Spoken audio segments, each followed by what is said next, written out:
O que você sabe sobre racismo nos Estados Unidos é verdade ou será só uma propaganda barata? Este é o Visão Libertária, sua fonte de informações descentralizadas e distribuídas. Esse artigo foi sugerido e escrito por Pepe D'Ambrosio, revisado por J.J. Lieber e narrado por Coreia com K. Diferentemente do Brasil, os Estados Unidos não possuem tantos partidos que assumem a maior parte dos cargos públicos. Você já deve saber que os Yankees possuem um sistema político quase bipartidarista, o qual é comandado por republicanos e democratas. Resumidamente, o Partido Republicano possui uma postura conservadora, defendendo o livre mercado, a família tradicional e a liberdade de expressão. Além disso, o partido se opõe às atuais pautas mais progressistas, como o aborto, o feminismo e a ideologia de gênero. Possui um eleitorado mais patriótico, nacionalista, religioso e conservador. Por outro lado, o Partido Democrata é uma espécie de nêmesis do Partido Republicano. Os democratas defendem assiduamente regulações econômicas e programas assistencialistas, bancados pelo imposto progressivo, ou seja, sobre os mais ricos. Não é preciso entender muito de economia para saber que os custos dos impostos serão repassados aos consumidores, ou seja, os mais pobres. Recentemente, Alexandra Ocasio-Cortez, uma progressista militante do Partido Democrata, posou com um vestido escrito Tax the Rich, tributem os ricos em inglês, no Met Gala. A título de curiosidade, o Met Gala é um evento onde os milionários famosos desfilam com trajes de luxo para angariar fundos para o Metropolitan Museum of Art em Nova York. Pode soar contraditório quando vemos esse tipo de coisa, mas olhando mais atentamente para a história do Partido Democrata, não é difícil associar a verdadeira natureza dele. Você certamente já ouviu dizer que o Partido Republicano é composto por políticos racistas, supremacistas brancos e religiosos reacionários, enquanto o Partido Democrata é inclusivo e aceita tudo e todos. Bom, será que isso é verdade? Desde a sua fundação em 1829, os democratas têm dificultado qualquer política de igualdade civil entre raças e promovido pautas ligadas à discriminação e à segregação. No começo, o Partido Democrata era muito forte no sul dos Estados Unidos, devido à defesa da intervenção estatal na economia e, principalmente, na defesa da escravidão. Já o Partido Republicano, também conhecido como GOP, Grand Old Party, se desenvolveu no norte do país, defendendo o livre mercado, o que favorecia o desenvolvimento industrial da região. No século XIX, o Partido Democrata defendeu a escravidão, iniciou a Guerra Civil Americana, fez oposição à reconstrução do país e fundou a maldita Ku Klux Klan, que era o braço armado dos democratas para impor as suas opiniões racistas e perseguir e matar os negros. No século XX, os políticos do partido continuaram praticando linchamentos em pessoas negras e se opuseram aos atos pelos direitos civis nas décadas de 1950 e 1960. Podemos citar a famosa frase de George Wallace, ex-governador democrata do Alabama: segregação hoje, segregação amanhã, segregação para sempre. Se você tem a minha idade, provavelmente conhece essa frase da série Todo Mundo Odeia o Chris. O Partido Republicano foi fundado em 1854, opondo-se à escravidão e defendendo o livre mercado. O objetivo era impedir que a escravidão continuasse nos novos territórios ao oeste. No entanto, logo em 1857, foi julgado pela Suprema Corte Americana no caso Dred Scott vs. Stanford, que os escravos não poderiam ser considerados pessoas verdadeiramente, e sim propriedades de outrem.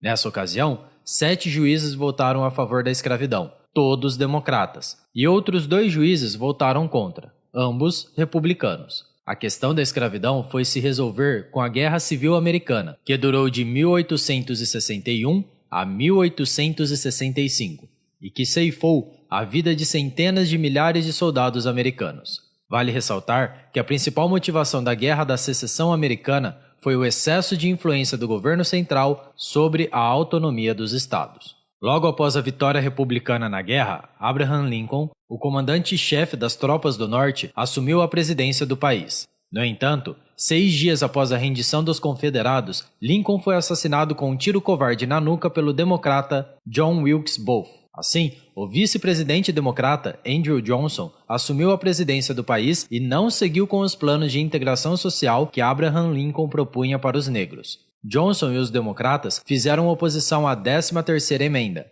que aboliu a escravidão dos Estados Unidos em 1865.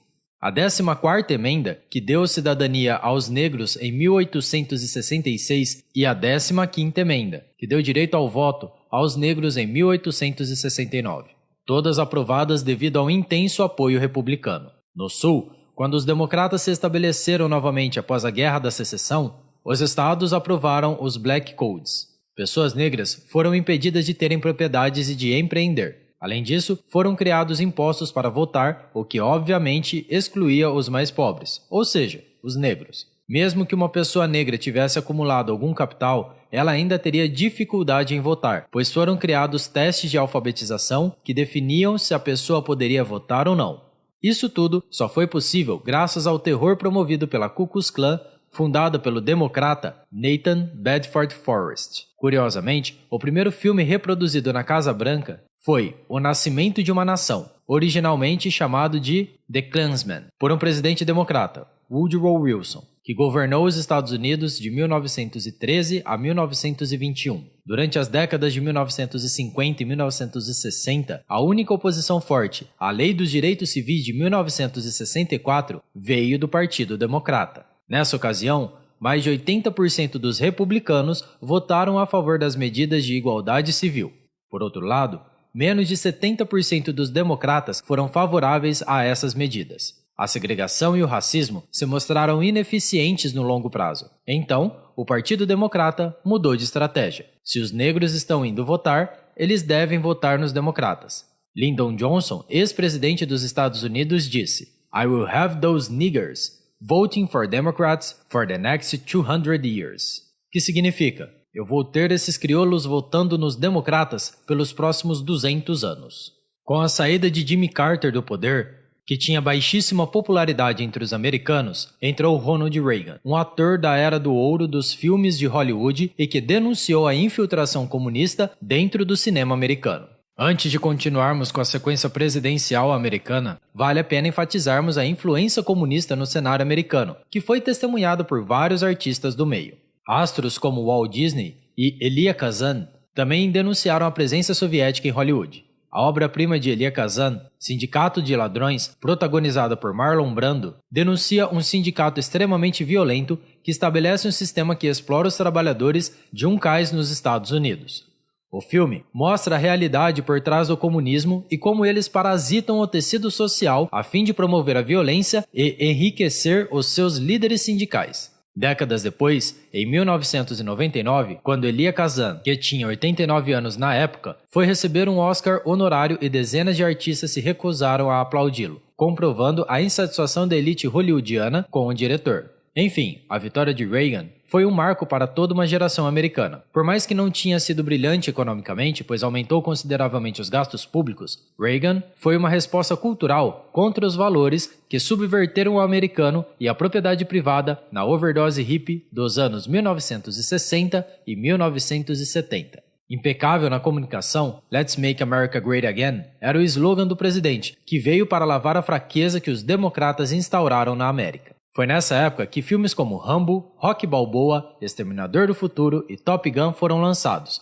exaltando o patriotismo.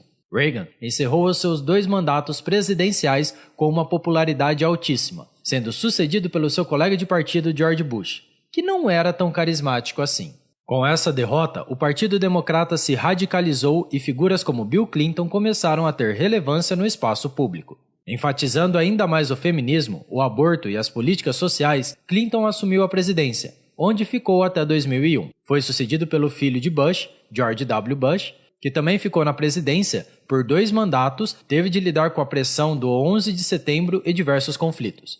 Foi sucedido pelo democrata Obama, que também radicalizava o progressismo. A ironia era que o primeiro presidente negro dos Estados Unidos era do partido mais racista do continente. Além disso, seu programa fracassado, Obamacare, encareceu os planos de saúde do país inteiro. O programa atribui subsídios estatais a fim de auxiliar a compra de seguros de saúde por parte dos americanos mais pobres. Além disso, pessoas não podem ser recusadas pelos seguros por terem problemas de saúde muito complexos, o que torna o seguro inviável economicamente. Vale dizer que isso também permite que os jovens usem os planos de saúde dos pais até os 26 anos. A posição libertária contra o Obamacare é obrigatoriamente contrária, pois cidadãos devem escolher se vão ou não vão possuir um seguro-saúde e o programa é uma invasão do Estado às liberdades individuais. Hoje em dia, são as políticas fracassadas suportadas pelo Partido Democrata que mais têm prejudicado as famílias negras americanas. São as crianças negras as maiores vítimas de aborto, perto de 40% de todos os casos. Levando em consideração que a população negra dos Estados Unidos é menor que 15%, essa política parece ser bastante direcionada. Além disso, a oposição promovida pelos democratas à escolha da escola pública em que seu filho vai estudar mantém as crianças negras em escolas horríveis de bairros carentes. Por fim, o enfraquecimento da força policial deixou as vizinhanças negras completamente vulneráveis às gangues urbanas.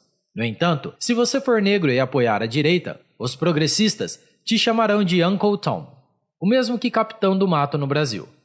Caso tenha curiosidade em saber como um negro de direita é visto pelos democratas, assista ao documentário Uncle Tom, de 2019. Eles defendem que os negros são livres, mas só para pensarem como eles, não é mesmo? É provável que o Partido Democrata esperava que acontecesse conforme disse Lyndon Johnson, e que os negros só votariam neles nos próximos 200 anos. Em 2016, surgiu uma resposta ao extremo progressismo e racismo democrata, o bilionário Donald Trump. Trump se apoiou no impacto de Reagan na década de 1980 e até usou o seu slogan. Não demorou para que os democratas acusassem o candidato e posteriormente presidente de fascismo, racismo e etc. Aliás, acuse-os do que você faz, não é mesmo? O ex-presidente Trump enfrentou do início ao fim do seu mandato perseguição forte da imprensa progressista, dos artistas hollywoodianos e dos organismos de poder internacionais. Após ser derrotado em eleições estranhas, Trump foi sumariamente banido do Twitter e qualquer um que contestasse os resultados das eleições, que foram supostamente vencidas pelo Joe Gago Biden, foi perseguido nas principais plataformas online. A verdade é que a informação descentralizada e distribuída faliu a esquerda do mundo inteiro, que não detém mais o monopólio da verdade. O estrago já está feito e a elite racista democrata está patinando para se manter no poder, já que boa parte da população tem acesso rápido à verdade. Obrigado pela sua audiência. Se você gostou desse vídeo, clique no ícone de curtir abaixo e compartilhe em sua rede social. Se deseja ser notificado de outros vídeos, inscreva-se no canal e depois clique no ícone da campainha. Até a próxima!